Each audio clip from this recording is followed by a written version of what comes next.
अस्सलाम वालेकुम। Internal CSS को ऐड करने का वो वे है जिसको हम इंडिविजुअल टैग्स के ऊपर भी लगा सकते हैं या हम उसको ग्रुप ऑफ टैग्स और एलिमेंट्स के ऊपर भी लगा सकते हैं, लेकिन हम इसको HTML की फाइल के अंदर ही लिखते हैं, इसीलिए से इंटरनल CSS कहते हैं। अब इसको अप्लाई किस तरह से करते हैं, यहाँ पर मैंने दो हेडिंग्स को ऐड की है और मैं चाहता हूँ कि इनके ऊपर मैं स्टाइलिंग को अप्लाई करूँ इंटरनल CSS के थ्रू। मैं क्या करूँगा, सिंपली हेड के अंदर आऊँगा, यहाँ पर टाइटल के बाद या ऊपर जहाँ भी हमने लिखना हो वहाँ पर हम लिख सकते हैं। सबसे पहले मैं डिफाइन करूँगा स्टाइल का टैग, स्टाइल, और इस ओपनिंग और क्लोजिंग के दरमियान मैं अपनी सारी की सारी CSS को लिखूंगा। CSS को मैंने अप्लाई करना है HTML के कुछ एलिमेंट्स के ऊपर। तो सबसे पहले मुझे उन एलिमेंट्स को गेट करना पड़ेगा, यानी कि हेडिंग्स को, या मैंने किसी इनपुट फील्ड के ऊपर अप्लाई करना है या मैंने किसी बटन के ऊपर अप्लाई करना है, तो मुझे उन एलिमेंट्स को गेट करना पड़ेगा। अब इन एलिमेंट्स को मैंने गेट किस तरह से करना है, उसके लिए जो हमें CSS के अंदर चीज़ मिलती है वो है आइडेंटिफायर। अब आइडेंटिफायर क्या होता है, इसके बारे में डिटेल में हम इंशाल्लाह ताला अगले लेक्चर में देखेंगे। आज हम इसको थोड़ा सा मोटा मोटा देखते हैं कि आइडेंटिफायर क्या होता है। आइडेंटिफायर बेसिकली वो चीज़ है जिसके थ्रू हम अपने HTML के एलिमेंट्स को आइडेंटिफाई कर सकते हैं। आइडेंटिफायर को हम मुख्तलिफ तरह से लिख सकते हैं। जो सबसे सिंपलेस्ट वे है वो ये है कि आप टैग के नाम के थ्रू ही अपने उस एलिमेंट को आइडेंटिफाई करें। मिसाल के तौर पे अगर मैंने H1 को आइडेंटिफाई करना है तो मैं सिंपली H1 ही के थ्रू ही कर सकता हूँ। अगर मैंने पैराग्राफ को करना है तो मैं P के टैग के थ्रू कर सकता हूँ। अगर मैंने किसी लिंक को करना है तो मैं उसका A का जो टैग होता है उसके थ्रू आइडेंटिफाई कर सकता हूँ। तो हमारी जो एग्जाम्पल है उसके अंदर हमने इस H1 को करना है आइडेंटिफाई। तो मैं स्टाइल के अंदर आऊँगा, यहाँ पर H1 लिखूंगा और दो कर्ली ब्रेसेस ऐड करूँगा। अब इन कर्ली ब्रेसेस के अंदर अपनी मैं सारी की सारी प्रॉपर्टीज़ लिख सकता हूँ जो मैं अपने इस H1 के टैग्स के ऊपर अप्लाई करना चाहता हूँ, मैं लिखूंगा। मिसाल के तौर के ऊपर हम कलर चेंज करना चाहते थे, मैं लिखूंगा कलर, उसी तरह से कोलन और आगे उसकी वैल्यू ग्रीन। तो रन करके देखते हैं तो आप देख सकते हैं कि जो दोनों हेडिंग्स थी उनका कलर जो था ग्रीन चेंज हो गया। अब अगर यहाँ पर H1 के टैग के थ्रू 100 हेडिंग्स भी ऐड हुई होंगी, उन सब का कलर जो है वो ग्रीन चेंज हो जाएगा। इन फ्यूचर अगर मैंने इसका कलर ग्रीन से रेड करना है तो मैं सिंपली H1 के अंदर आऊँगा और वहाँ पर एक जगह पर इस कलर को चेंज कर दूंगा, वो सारे के सारे H1 के ऊपर अप्लाई हो जाएगा। अब जरूरी नहीं है कि हम एक प्रॉपर्टी को ही करें, हम मल्टीपल प्रॉपर्टीज़ को डिफाइन कर सकते हैं। नई लाइन में आएंगे, यहाँ पर नई प्रॉपर्टी लिख देंगे, फॉन्ट साइज यहाँ पर मैं 24 पिक्सल कर देता हूँ। तो जितने H1 के टैग के थ्रू हमने एलिमेंट्स को डिफाइन किया होगा अपने वेब पेज में, उन सब का जो फॉन्ट साइज और उनका कलर था वो चेंज हो गया। तो ये था वे 1, यानी कि आप टैग के नाम को यूज़ करके ही उस एलिमेंट को आइडेंटिफाई करो और उसके ऊपर स्टाइलिंग अप्लाई करो। जो वे 2 हमें मिलता है वेब डेवलपमेंट में वो ये है कि हम अपने HTML के टैग्स हैं उनको इंडिविजुअल और यूनिक IDs असाइन करें और उन IDs के थ्रू हम फिर फाइंड कराएं या गेट करें अपने स्टाइलिंग के अंदर उनको। इसको भी मैं करके बताता हूँ आपको। मिसाल के तौर के ऊपर जो मेरी ऊपर वाली H1 थी, इस टैग के अंदर आता हूँ, यहाँ पर मैं ID का कीवर्ड लिखता हूँ =, और इन दो कॉमास के दरमियान मैं कुछ भी लिख सकता हूँ, यानी कि कोई भी टेक्स्ट हम लिख सकते हैं। वो हमारे ऊपर वाला जो H1 है हेडिंग है उसकी वो ID असाइन हो जाएगी। मिसाल के तौर पे मैं लिखता हूँ हेडिंग 1। तो जो मेरा ऊपर वाला H1 है इसका आइडेंटिफायर मैंने खुद एक्सप्लिसिटली बता दिया कि वो है हेडिंग 1, और नीचे वाला मेरा H1 है उसका आइडेंटिफायर H1 है। ऊपर वाले का H1 भी है, लेकिन क्योंकि मैंने एक्सप्लिसिटली बता दिया है तो मेरा जो एक्सप्लिसिटली बताया मैंने उसकी प्रायोरिटी ज़्यादा होगी। अब ID जो मैंने असाइन की है इसके थ्रू स्टाइलिंग को किस तरह से अप्लाई करना है, तो अपने उसी स्टाइल के टैग के अंदर आना है। सबसे पहले लिखना है हैश, और हैश के बाद आपने लिखना है वो टेक्स्ट जो आपने अपनी ID को असाइन की है। मिसाल के तौर पर मैंने यहाँ पर हेडिंग 1 लिखा था, तो मैं हैश के बाद लिखूंगा हेडिंग 1, उसी तरह से दो कर्ली ब्रेसेस, और इन कर्ली ब्रेसेस के अंदर सिंपली वो फैक्ट जो हम चाहते हैं कि अप्लाई हो लिख देना है। जैसे मैं इसकी कलर की प्रॉपर्टी को लिख रहा हूँ और यहाँ पर मैं कलर को कर देता हूँ ब्लू। इसको रन करके देखते हैं तो आप देख सकते हैं कि वो वाली हेडिंग जिसका मैंने ID के थ्रू आइडेंटिफायर सेट किया था उसका कलर ब्लू हो गया। अब आप एक बात नोट करेंगे कि उसका जो फॉन्ट साइज़ था वो पुराने वाले H1 का जो फॉन्ट साइज़ था उसके थ्रू ही सेट रहा है। तो जो प्रॉपर्टीज़ मैंने ओवरराइड करनी होंगी वो मैं इस ID वाले के अंदर लिख दूंगा। जो मैं चाहता हूँ कि जेनेरिक रहें उनको मैं H1 के अंदर लिख दूंगा, यानी कि टैग के नाम वाले आइडेंटिफायर के अंदर कर दूंगा, और जिनको मैं चाहता हूँ कि इंडिविजुअली मैं चेंज करूँ उनको मैं इस ID वाले के अंदर लिख दूंगा। ये था दूसरा वे। अब एक तीसरा वे भी हमें मिलता है, वो है क्लास के थ्रू। जिस तरह से हम ID के थ्रू एक आइडेंटिफायर को डिफाइन कर सकते हैं उसी तरह हम क्लास के थ्रू भी कर सकते हैं। लेकिन दोनों में फ़र्क क्या है ID और क्लास के? ID का आइडेंटिफायर हम नॉर्मली यूज़ करते हैं जब हमने इंडिविजुअल टैग्स या एलिमेंट्स को बाकी सब से डिफरेंशिएट करना होता है, यानी कि वो यूनिक होना चाहिए। और क्लास का हम आइडेंटिफायर तब यूज़ करते हैं जब हमने ग्रुप ऑफ जो टैग्स या एलिमेंट्स होते हैं उनके ऊपर सेम इफेक्ट को अप्लाई करना होता है। इसकी भी एग्जाम्पल देता हूँ। यहाँ पर मैं दो और हेडिंग्स ऐड कर लेता हूँ, ये होगी हेडिंग 5 और ये होगी हेडिंग 6। अब मैं चाहता हूँ कि जो ऊपर वाला था इसके ID के थ्रू करूँ, इसको H1 के थ्रू करूँ, और इसको मैं क्लास के थ्रू करता हूँ आइडेंटिफायर असाइन। क्लास =, और यहाँ पे मैं कुछ भी लिख सकता हूँ, जैसे मैंने लिखा हेडिंग क्लास, तो इस H1 की क्लास सेट होगी हेडिंग क्लास।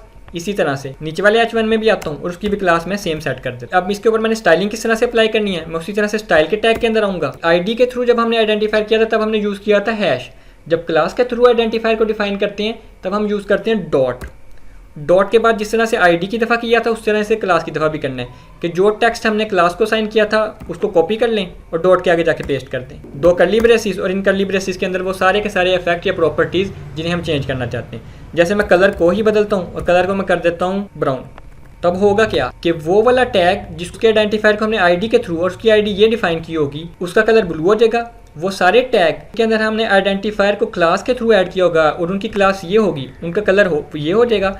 और वो सारे के सारे टैग्स जिनको हमने H1 के थ्रू अप्लाई किया होगा उनका कलर रेड हो जाएगा और उनका फ़ॉन्ट साइज़ 24 हो जाएगा। तो अब इसको रन करके देखते हैं। तो आप देख सकते हैं कि जिस तरह से हमने स्टाइलिंग को जिस आइडेंटिफायर के थ्रू अप्लाई किया था वो एग्जैक्टली वैसे ही अप्लाई हो गया। तो इस तरह से हम इंटरनल CSS को यूज़ करके और आइडेंटिफायर को यूज़ करके अपने HTML फाइल की स्टाइलिंग को उसी HTML पेज के अंदर ही डिफाइन कर सकते। अब इसमें भी कुछ इश्यूज़ हैं। सबसे पहले अगर आपने इशू देखा हो तो मेरा जो HTML का टोटल कोड था वो था ये 4 लाइनें, जो बेसिक मेरा बॉडी का कोड था। और अगर आप स्टाइलिंग के कोड को देखें तो ये कोई 12-13 लाइनें बन रही हैं, यानी कि मेरे HTML के कोड से ज़्यादा तो स्टाइलिंग का कोड है। तो इस तरह से क्या हुआ कि मेरी HTML की जो फाइल है उसका साइज़ जो है वो बल्कि हो गया, काफ़ी ज़्यादा हो गया। एक इशू तो ये आ गया। दूसरा इशू क्या है, मिसाल लेता हूँ कि मेरे पास 2 HTML फाइल हैं, दोनों के अंदर H1 की हेडिंग्स हैं और मैं चाहता हूँ कि दोनों का कलर जो है वो रेड हो जाए। तो अगर मैं इनलाइन CSS यूज़ करता हूँ तो मुझे क्या करना पड़ेगा, दोनों के हेड में जाऊँगा, स्टाइल का टैग, फिर जाके आइडेंटिफायर यूज़ करूँगा, उस हेडिंग का कलर मैं चेंज करूँगा। तो इस तरह से कोड रिटेंडेंसी आ जाएगी। ये कितना अच्छा हो कि वो सारी कॉमन स्टाइलिंग जो मैंने मल्टीपल फाइल्स के ऊपर अप्लाई करनी है वो मैं किसी एक जगह पर रखूँ और बाद में मैं किसी तरीके से उसको मैं उस जगह से अपनी सारी फाइल्स के अंदर लिंक कर लूँ जिनमें उसकी ज़रूरत है। तो इसको हम किस तरह से करते हैं, इसको हम करते हैं एक्सटर्नल CSS के थ्रू।